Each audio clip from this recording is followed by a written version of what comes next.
Oke, pada kesempatan kali ini kita akan berlatih tentang tes SKB, yaitu mata pelajaran IPS ya. Ini bisa untuk SKB guru kelas PGSD ya, ataupun untuk guru mata pelajaran khususnya mata pelajaran IPS ya. Langsung kita di soal yang pertama. Pada awal berdirinya Republik Indonesia, keadaan perekonomian sangat kacau dan inflasi sangat tinggi. Salah satu sumber inflasi adalah A. Naiknya nilai dolar, B. Adanya blokade ekonomi Belanda, C. Adanya penyelundupan oleh para panglima militer di daerah, D. Beredarnya mata uang pendudukan Jepang yang tidak terkendali, E. Banyak produk pertanian yang tidak laku di pasar internasional.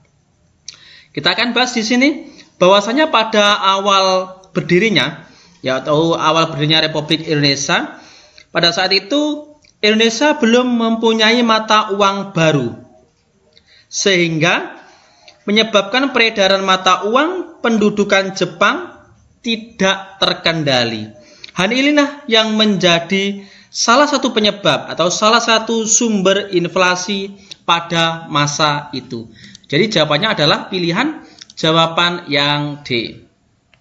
Selanjutnya kita di soal nomor 2. Di soal nomor 2, pada akhir tahun 1956, Presiden Soekarno semakin sering mengemukakan ketidakpuasannya terhadap sistem politik yang dianut RI dan ingin mengubur partai-partai. Sebuah konsepsi digagas Soekarno pada tanggal 21 Februari 1957 yang dikenal dengan nama konsepsi presiden. Salah satu isi pokok konsepsi tersebut adalah pembentukan kabinet gotong royong. Yang dimaksud dengan kabinet gotong royong adalah A.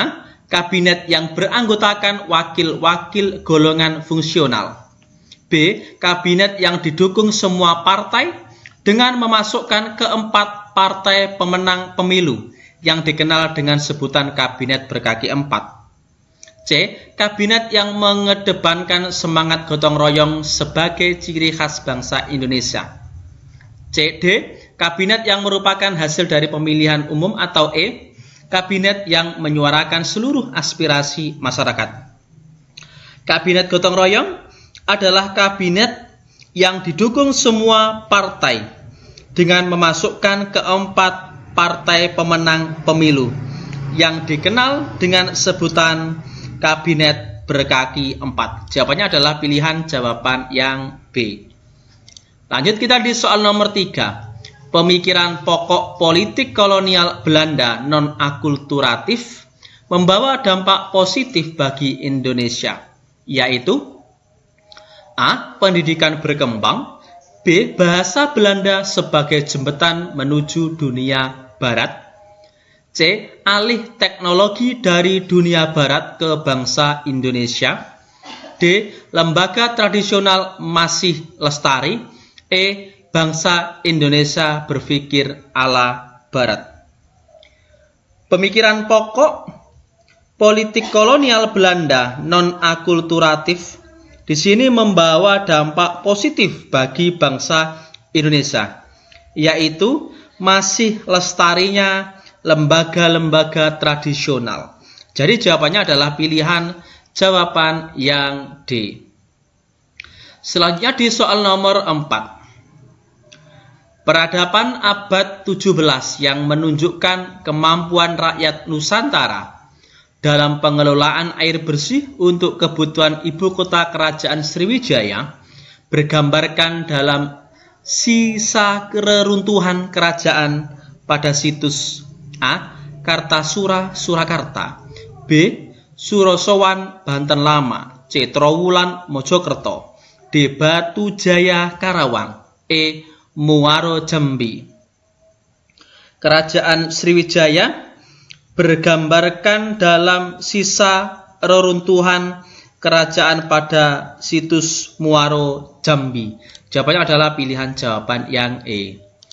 Selanjutnya di soal nomor 5. Dalam upayanya membendung kekuatan Portugis dan untuk menguasai perdagangan kayu cendana di Nusa Tenggara Timur, Sejak tahun 1960-an, VOC berusaha membangun perbentengannya di wilayah A. Larantuka, Flores Timur, B. Ende, Flores Tengah, C. Adonara, D. Kupang Timur, atau E. Lohayong, Solor.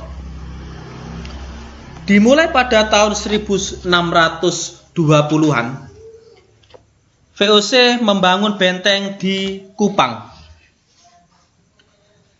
Dalam upayanya untuk membendung kekuatan Portugis dan untuk menguasai perdagangan kayu cendana khususnya di Nusa Tenggara Timur.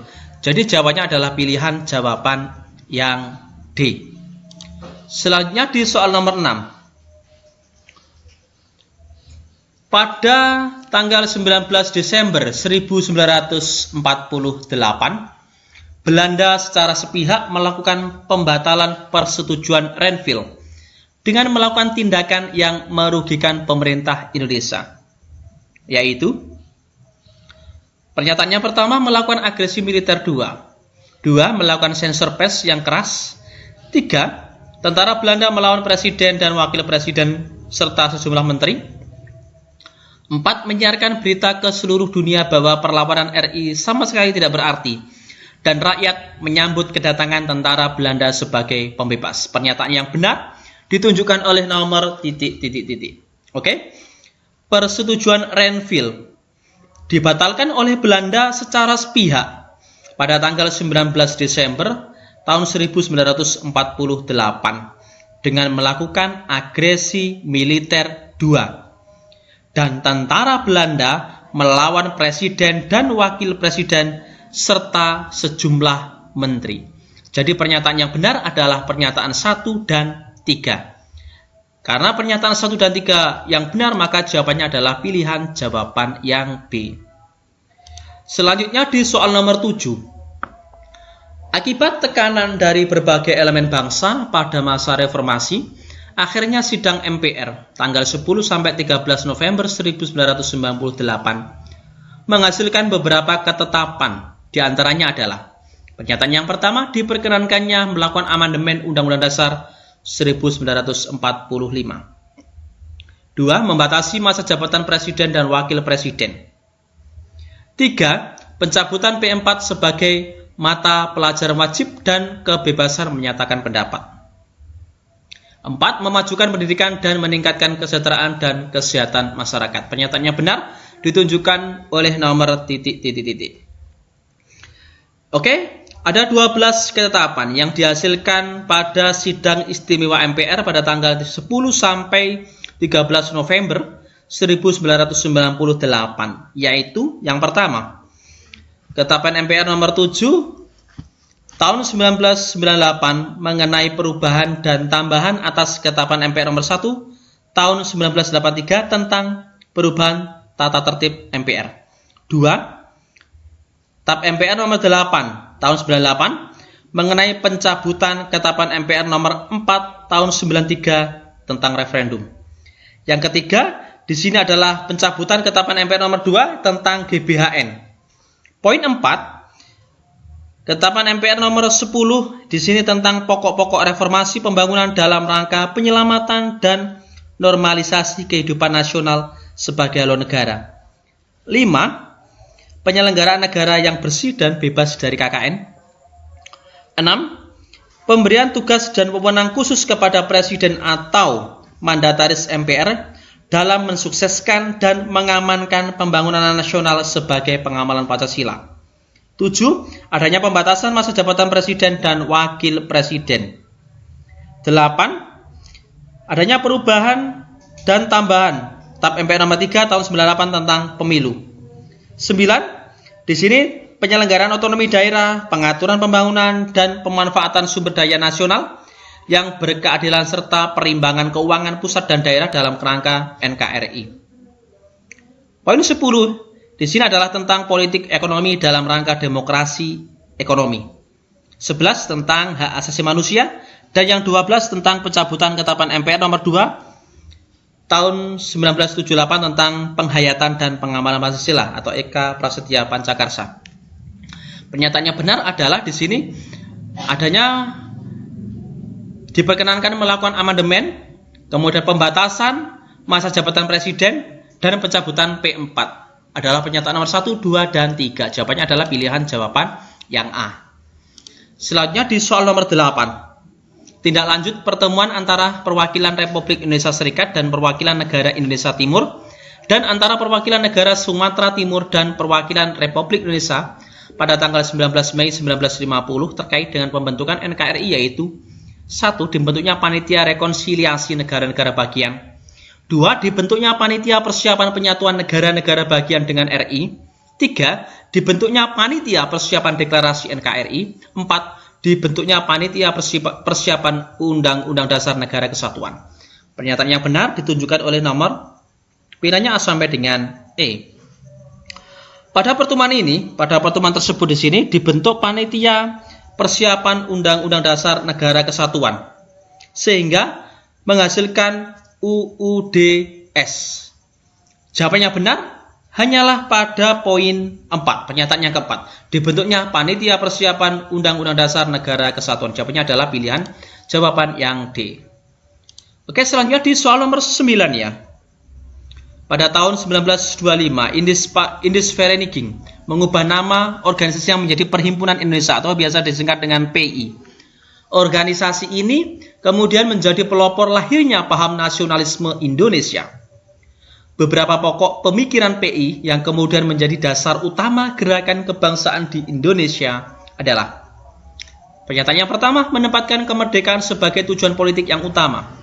2. Membentuk front kesatuan untuk melawan Belanda dan mempertajam konflik antara kulit sawo matang dengan kulit putih. 3. Swadaya, menolong diri sendiri dengan mengandalkan kekuatan dan kemampuan sendiri. 4. Berhaluan politik kooperasi berdasarkan kesadaran bahwa kemerdekaan tidak dapat diberikan secara cuma-cuma oleh Belanda, tetapi harus direbut oleh bangsa Indonesia sendiri. Oke, ada beberapa pokok pemikiran Perhimpunan Indonesia yang kemudian menjadi dasar utama gerakan kebangsaan di Indonesia. 4 poin. Yang pertama adalah kesatuan nasional. Di sini adalah persatuan bangsa dengan mengesampingkan perbedaan suku, perbedaan ras, agama dalam melawan penjajah. Poin 2, solidaritas. Di sini adanya kesadaran sebagai sebuah bangsa yang dijajah. Yang ketiga adalah non-kooperasi. Kemerdekaan tidak diberikan secara cuma-cuma oleh Belanda, tetapi harus direbut dengan mengandalkan kekuatan sendiri. Yang keempat, swadaya, membuat struktur alternatif dalam kegiatan nasional, politik, sosial, ekonomi, dan hukum yang sejajar dengan pemerintah kolonial Belanda. Di sini, kalau kita perhatikan, sebenarnya di pilihan jawaban yang pernyataan yang keempat, sebenarnya ini betul kalau berhaluan politik non-kooperasi. Tapi di sini berhaluan politik kooperasi, jadi salah. Ya, yang betul adalah di pernyataan yang pertama, menempatkan kemerdekaan sebagai tujuan politik yang utama, kemerdekaan Indonesia. Kemudian adanya swadaya, menolong diri sendiri. Pernyataan 1 dan pernyataan 3. Jadi jawabannya adalah pilihan jawaban yang B. Lanjut kita di soal yang terakhir, beberapa kearifan lokal atau local genius yang dimiliki penduduk Kepulauan Nusantara jauh sebelum kedatangan bangsa India merupakan hasil adaptasi dengan lingkungan maritim. Antara lain, A. Mampu bercocok tanam. Poin pertama, pernyataan pertama, mampu bercocok tanam. 2. Mampu membuat perahu bercadik. Pernyataan yang ketiga, mampu membuat peralatan logam. Yang keempat, memahami astronomi. Pernyataannya benar ditunjukkan oleh nomor titik. Oke, kita akan bahas di sini beberapa kearifan lokal atau local genius yang dimiliki penduduk Kepulauan Nusantara jauh sebelum kedatangan bangsa India, merupakan hasil adaptasi dengan lingkungan maritim. Antara lain, mampu bercocok tanam, mampu membuat perahu bercadik, mampu membuat peralatan logam, dan memahami astronomi. Jadi, keempat pernyataan ini semuanya adalah benar. Jawabannya adalah pilihan jawaban yang E. Oke, demikian latihan tentang IPS ya. Semoga video sederhana ini bisa bermanfaat. Jangan lupa like, subscribe, bagikan jika dirasa video ini bisa bermanfaat. Terima kasih.